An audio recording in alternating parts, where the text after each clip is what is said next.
Beetroot halwa recipe అండి. చాలా టేస్టీగా హెల్తీగా స్టవ్తో పని లేకుండా ఎలా ప్రిపేర్ చేయాలో చూద్దాం. ముందుగా బీట్రూట్ని ఇలా తురిమించుకోండి. సుమారు 2 కప్పుల దాకా ఉంటుంది. తర్వాత ఒక మిక్సింగ్ బౌల్ తీసుకొని అందులో తురిమిన బీట్రూట్ అంతా వేసుకోవాలి. కొంచెం వాటర్ కంటెంట్ ఉన్నా పర్వాలేదండి, మనకి తినేటప్పుడు జ్యూసీగా బాగుంటుంది.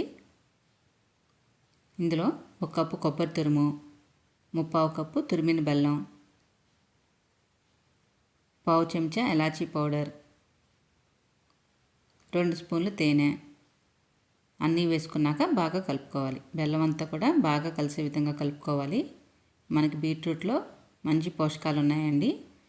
బీపీ కంట్రోల్ చేస్తుంది, హార్ట్కి డైజెషన్కి మంచిది, అలాగే బ్లడ్ లెవెల్స్ని కూడా ఇంప్రూవ్ చేస్తుంది. అంతా కలుపుకున్నాక బాగా ఇందులో జీడిపప్పు ముక్కలు, పుచ్చగింజలు, కిస్మిస్లు అన్నీ వేసుకొని బాగా కలుపుకోవాలి. అంతేనండి, చాలా టేస్టీగా ఉండే బీట్రూట్ హల్వా రెడీ అయిపోయింది. మరి ఖచ్చితంగా మీరు కూడా ట్రై చేసి చూడండి.